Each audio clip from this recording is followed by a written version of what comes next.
coming up next, we have Mike Roussos. And Mike is going to talk to us about how we can collect ASP.NET Core performance traces with a Kubernetes cluster. So that sounds really cool. So Mike, why don't you go ahead and take it over? All right, absolutely. Thank you very much. So yeah, I'm Mike Roussos. I'm a software engineer on the .NET Customer Engagement team. And we're going to be talking today about tools you can use to collect performance information on your .NET apps in Kubernetes. And so we'll jump right in, look at some of the tools. And I should point out, even though this is called ASP.NET Core performance tracing, because that's usually the type of app you're going to have deployed in a Kubernetes cluster, there's really nothing here that's ASP.NET specific. These tools work on .NET Core. So there's a variety of tools that you want to look at when you're trying to understand the performance of your app. The primary ones you're going to want to use are the .NET CLI tools, things like .NET Trace, .NET Dump, and so on. I've got those listed here. If you're not familiar with them, just briefly, the way these work is you use the .NET Core SDK to install them, and then from the command line, you can run them as .NET CLI tools, and they gather information on the processes that you're running. So .NET Trace is useful for collecting performance traces so that you can understand where your app is spending time. You can understand things like how often the garbage collector is running. You can see perf counters for information on threading and so forth. And so that's a really useful one. Another tool that complements it well is .NET Dump. .NET Dump allows you to capture a dump of a process so that you can see the heap and what's happening in memory. You can look at sort of where the call stacks are for each thread when the dump was captured. You can see exception information. And so that's kind of the second one that we use a lot when we're debugging issues with customers. A variant of .NET Dump is .NET GC Dump, and the only difference between them is that .NET GC Dump only captures the heap information, so all you see is what's happening in managed memory. But the benefit you get from that is that those dumps can be analyzed cross-platform. So you can take a dump that you captured with .NET GC Dump, and you can open it up on a Windows machine using Visual Studio or whatever tools you like. Whereas with .NET Dump, you get the broader context of the app. You get the managed memory information. You also get call stacks, exception information, and so on. But you have to analyze those dumps on the same operating system they were captured on. So those are sort of the differences there. And then a couple other tools, .NET Counters will show you sort of perf counter information live. So this can be a useful first tool to run when you're analyzing a problem, because you can run it and it will show you things like, in addition to just like CPU usage and memory usage, it'll show you .NET specific information as far as thread pool count. It'll show you different GC generation sizes. You can get information on ASP.NET Core response times. And so it's a good way to sort of look at a dashboard and understand at a high level how an app is performing. And then an interesting one that a lot of people don't know about is .NET Monitor, which is new. It's still in preview. So this isn't quite ready for prime time yet, but it's in the works. .NET Monitor will set up HTTP endpoints in your Kubernetes pod so that you can query them to get these sorts of diagnostic artifacts. So once you've got .NET Monitor running, you can make an HTTP call to request a dump or to request a performance trace and so on. And so again, this one's still in preview, but you know, we've got a blog post which has been out for a number of months, so some folks have probably already seen it, but we'll keep you posted on the .NET blog as this evolves, so you can sort of look at this as another option. I'll just move this back over here. So those are kind of the primary tools. Now, in addition to the CLI tools, you may also need to use things like perf collector, create, dump. And these tools are a little bit more challenging to use in a containerized environment because they require elevated permissions, which isn't always something you want to do in your Kubernetes cluster.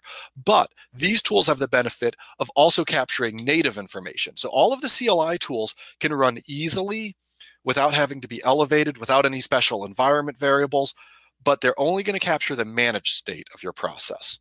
If you use something like perf collect, that's going to be analogous to .NET Trace. So you're getting information on performance tracing, you're getting your perf counters and so on, but you're going to need elevated permissions to do that. Similarly, create dump is analogous to like .NET Dump, but it has the benefit of getting both managed and native call stacks and memory information, but it has the downside of requiring elevated permissions, which may be problematic depending on your environment. So these are a lot of tools. I'm going to kind of go over some of the pros and cons of each of them in more detail, and then we'll do some demos and show what it looks like to use these in a Kubernetes environment. Oh, also, I have this environment variable complus debug enable mini dump. That can be useful because when you set that environment variable, it informs create dump that you want to automatically capture a dump anytime a managed process crashes. So if you have some sort of intermittent crash that's killing your containers, you can use this environment variable to have create dump automatically capture dumps for you when you hit an exception. So those are some of the tools that we're going to be looking at, and some of the ones that if you're not familiar with, you want to go search for. We've got docs for all of these on docs.microsoft.com, and you just want to familiarize yourself because these are the best tools for understanding what's happening in your .NET Core process. Now, when we talk about using these specifically in a containerized environment, there are some specific challenges we want to keep in mind. One of them is deployment. Because the CLI tools are installed with the .NET Core SDK, it can be a little bit tricky to get them into your containers because typically your production containers won't have the SDK installed. You'll just have the .NET Core runtime. And so you'll want to think about this ahead of time. In some cases, you may want to actually install the tools when you build your Docker image so that they're all ready to go in case you need them. Just having the tools present won't slow anything down. They will make your Docker image larger, though. Each of the tools on this slide, .NET Trace, .NET Dump, so on, they each take about 10 megabytes. .NET Dump actually is the outlier. It's 50 megabytes. All the rest are 10. This one's 50. So you want to bear that in mind because depending on how sensitive you are to image size, that may or may not make sense. If you don't install the tools ahead of time, you'll want to be able to copy them on as needed. So to do that, you'll typically spin up another container using the same base image. So you make sure that you've got the exact same image of .NET Core so that you've got the same OS underneath, but you'll have the .NET Core SDK in this image instead of the .NET Core runtime. And then you can install the tools. And once they're there, you can just xcopy deploy them. I'm going to show you that. It's very easy. You just copy the binaries. But because they're typically installed with the SDK, it's a couple extra steps. Okay, and so that's going to apply to like .NET Trace, .NET Dump, things like this. For some of the other tools, they're easy to get on there. In fact, Create Dump comes with the .NET Core runtime, so it's already in all of your Docker containers, whether you knew it or not. The challenge with these ones is you have to run with elevated permissions. In the case of perf collect, you have to have some environment variables set. So I'm going to walk through this in more details, but those tools often will require you to restart your container with different privileges or with different environment so that they're going to work. So they're easier to get on the box, but they're a little bit trickier to use. So just kind of walking through these in more detail here. When you're talking about collecting a performance trace so that you can understand where time is being spent, maybe you've got a bottleneck, maybe you've got high CPU usage, the two tools you want to look at are .NET Trace and perf collect. And I've tried here to sort of summarize why you might choose one over the other.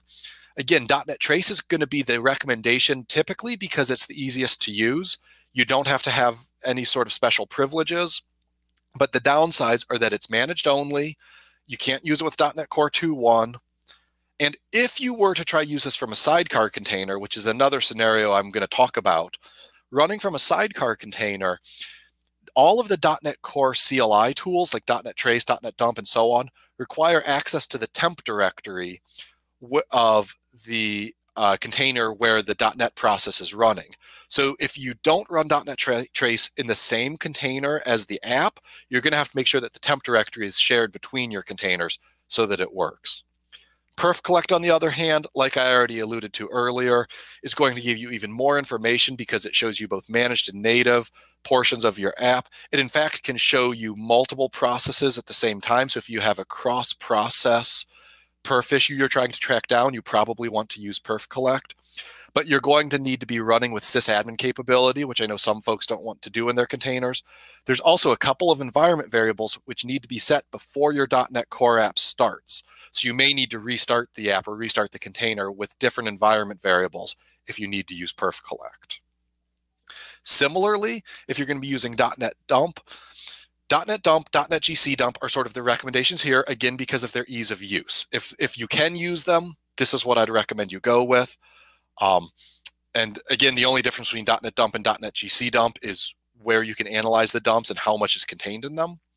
But if you need to fall back to create dump because you need to see both managed and native portions of the process, that's an option, and it's super easy to deploy because it's already present. But now you need to make sure that your app has, or your container has started with sysptrace capability. So that's something that you sort of need to keep in mind when you're using those tools. So again, these are the tools you'll want to be looking at. These are some of the things you want to keep in mind. And I want to spend the bulk of our time here just sort of walking through them to show you what it looks like using these in a real world environment. So I'm going to switch screens here over to my my terminal, and we're going to test these out. I've got a Kubernetes cluster already deployed. So if I do a git pods, you can see I've got one pod running with 2 containers, just called test app. It's not running anything interesting. It's got an ASP.NET Core 3.1 app. If you were to do this with .NET 5, the story is exactly the same. I'm using 3.1 because it's an LTS that a lot of our customers are still on, but .NET 5, newly released, awesome, really exciting, and definitely worth checking out. The process is going to be identical, so you don't need to worry whether it's 3.1 or 5. Anyhow, the app is just a simple ASP.NET Core app with a background service just running in the background, eating up some CPU, so there's something to look at in a trace. Okay. Now, because we don't have something like .NET Monitor out of preview yet for us to do this remotely with HTTP requests, the easiest way to profile is just to exec into your container, exec into the pod, and run the tools locally. So in this case, if I wanted to collect a performance trace, I would just do a kube control, exec, and make it interactive, and then I give my my pod name. And because this pod has multiple containers, I need to specify that I'm going into the test app container. And then we'll just jump into a bash shell and go from there. Now, in this case, it's going to be really easy for me to run .NET Trace because it's already present in my container. That's because I sort of did the hard work ahead of time by making sure when I built this image, it already contained .NET Trace. So let me show you that. This is my Docker file. Most of this is going to be a super standard Docker file for an ASP.NET Core app. We've got our base image, which is just based on the ASP.NET base. We then have our build image based on the .NET Core SDK, where we do things like restoring, building, and then publishing our app. And then we just copy it over into that ASP.NET runtime image. So that's all pretty boilerplate. The thing I did that's different here is that we're running .NET Tool install on .NET Trace and some of the other ones in case we wanted to use them. And this is the thing that's extra here. And if you can spare 10 megabytes in your Docker image, it's sometimes worth dropping in .NET Trace or maybe even .NET counters so that they're there if you want them. Because since our build image has the SDK present, we can do this and it installs the tool. Then once we're publishing, we just copy everything from the tools directory into our runtime image, into our final image, and they're all ready to go. Because like I said, installing these tools is as easy as copying them. So if I come back over here and we go into that tools folder, let's see, what do I call it? Tools. Now it is important that you look at all files, not just what's visible, because if you just do an ls, you'll see .NET Trace, you'll see this exe here, but that's not the only thing you need to copy into your container. When you install the .NET CLI tools like .NET Trace, .NET Dump, and so on, you get the exe, like .NET Trace, but that's just the entry point. There's also a .store directory where we've actually got a lot of implementation details. So whether you're doing this when you build your container, or if you're going to do this after the fact and install the tools in a separate container or on a separate Linux machine and then copy them over, make sure that you're copying this store directory also, because that's necessary for the tools to run. But having got the tools onto the container, that's really the only hard part with the CLI tools. Once you've got them in your container, as long as you're only looking at the managed portion of your process, you're good to go. You can run them by just doing a .NET Trace. Maybe start with PS, so it'll show us all of the managed processes that we could profile. Okay, we see process ID number 6 is my .NET process, so that's the one I want to collect a trace for. So I'm just going to do a .NET Trace collect, and we'll do it on process 6. So we do that, And now it started collecting. So at this point, it's profiling the app. It's getting information on how much time's being spent. It's collecting perf counters and so on. So at this point now, we would apply load to our site, make sure we're hitting the interesting code paths.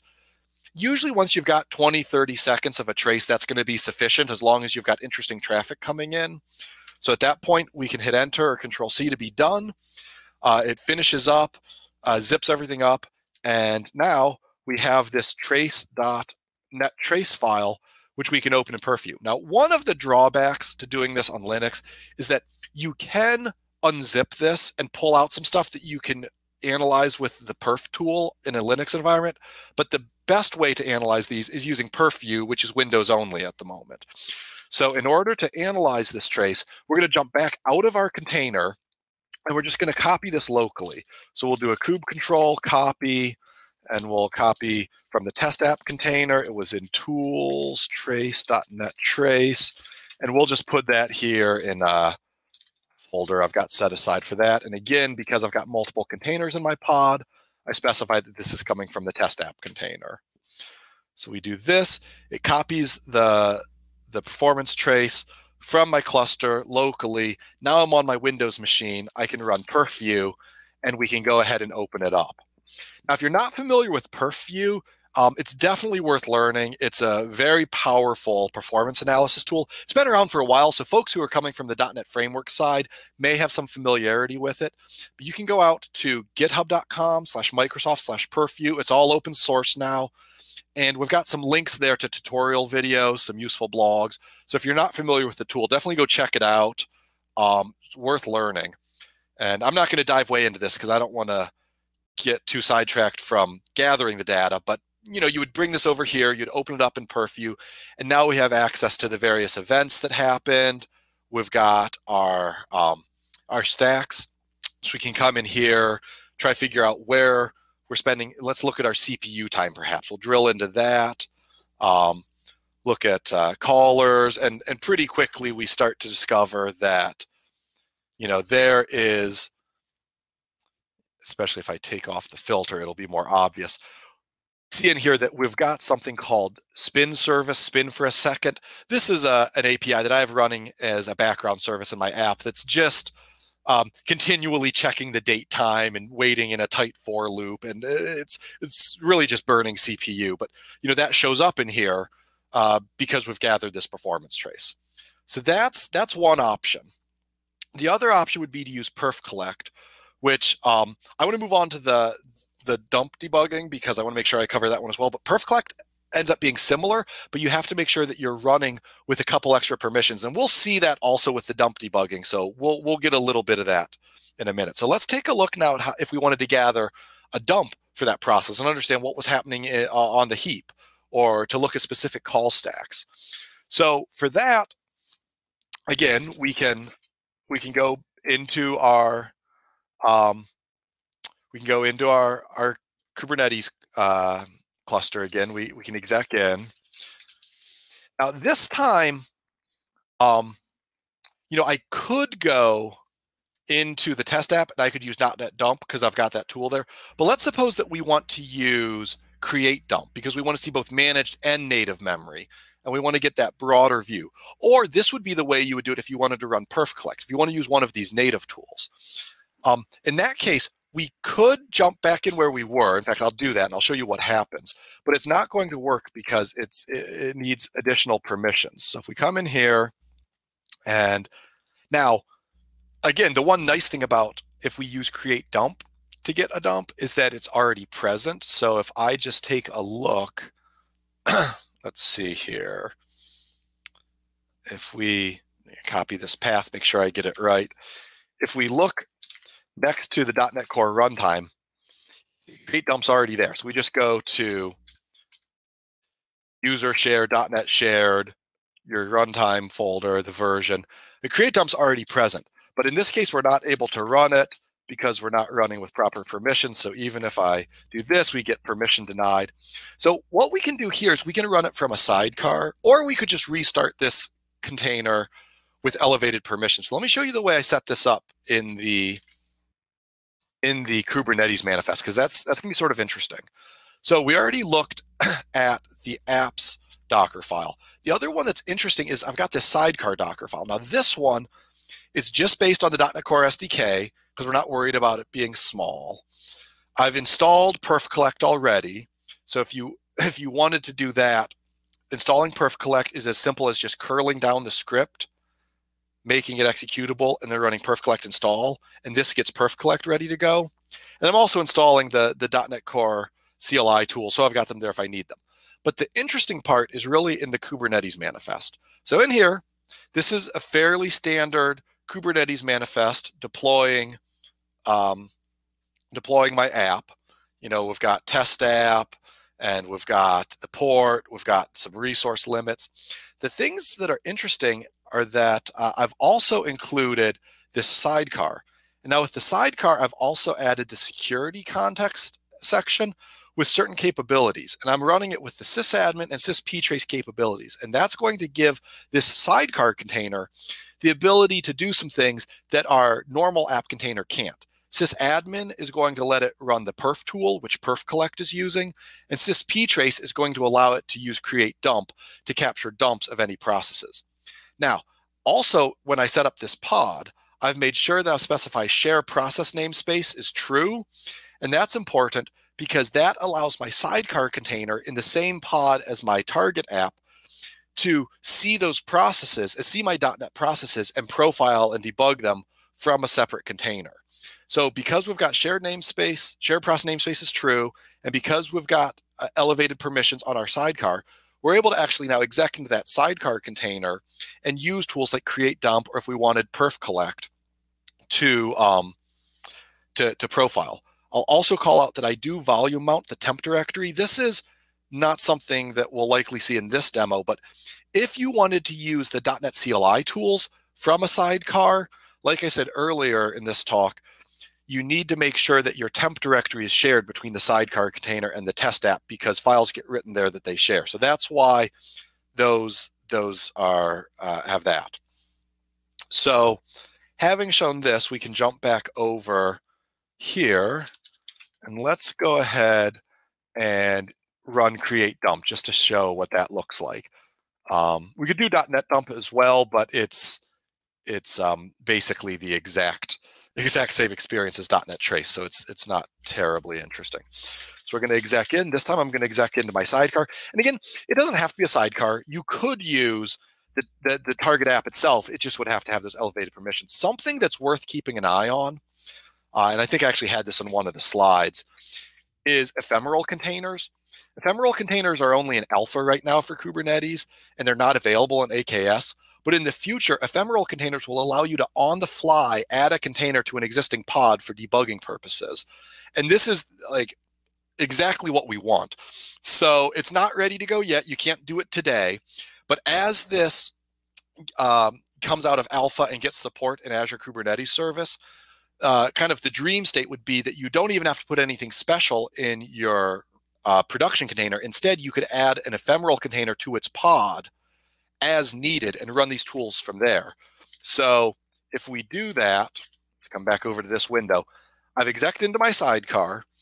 And so from here now, we're able to actually run some of the tools like perf_collect and create dump that didn't work in the other container. So we'll go to user, share, .NET, Microsoft, let's see, oh, sorry, shared, Microsoft Net Core app version, and create dump. And this is a super simple tool to use. It sits next to the runtime, and you just provide it with the process ID of the process that you want to capture a dump for. So we do that, and it takes a couple of minutes, or maybe not, it takes like a few seconds, but it's going to now write that dump to dump temp/core dump.6. We can analyze it using .NET dump. The .NET dump CLI tool is both able to capture dumps and it's able to analyze them. So we can analyze it with .NET dump, or if we wanted, we can copy it to some other machine. Now, you're going to want to use a Linux machine to analyze the Linux dumps, unless you did .NET GC dump, which is sort of its selling point. But that's fairly easy to do. Just very briefly, and then we'll sort of move over and see what sort of questions folks have. If we were to copy from the temp directory, it's called, let's see, core dump .6, and we'll just put that in our traces folder also. And let's see, we have to specify the container name.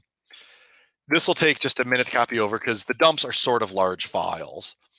But once that's copied over, we can debug it either with .NET Dump, or you can use LLDB as a Linux debugger that's good for debugging dumps that are captured from Linux operating systems like Ubuntu or whatever. And so let's see if that's copied yet. So it's still copying. But what you'll want to do is you'll first use the .NET symbol tool to make sure that you've got all of the files you need. And we've got docs on this as well. So again, if you go out, if you search on the internet for Linux dump debugging .NET Core, it'll take you to our Microsoft documentation where we explain this process in more detail. But basically, you use .NET symbol to make sure that you've got the DAC, the core CLR, the various things that you need, depending on where that dump was captured. So I'll do that first. So now it downloads a handful of files because when you open up a Linux core dump and want to debug it with managed debugging, you need to have the DAC, the host, the core CLR. And so this .NET symbol tool will actually download all of those for you. And actually, I tried it before the dump file was copied, so it failed. But now the dump file is actually copied, so we can do this. We'll copy these files down. Should only take just a short time here. And then once you have those locally, you're able to just use LLDB and SOS to actually open it up. Okay, so we've downloaded the core CLR, the DAC, DBI, and the host. So at this point, we'll run LLDB, we'll give it our core dump, and we'll give it the host, which is .NET. Now you're able to use SOS commands the same way you would have in WinDBG or something like that previously on Windows. So you can do things like dump heap .stat to see everything that's on the heap, for example. And this will show you, there we go. Now we can see that strings and bytes are taking up most of the heap, as always. But anyhow, I know this was a super quick demo. There's a lot to cover in this topic, but I just kind of want to show you what's out there. And again, we've made a real concerted effort over the past few months to beef up documentation on these tools.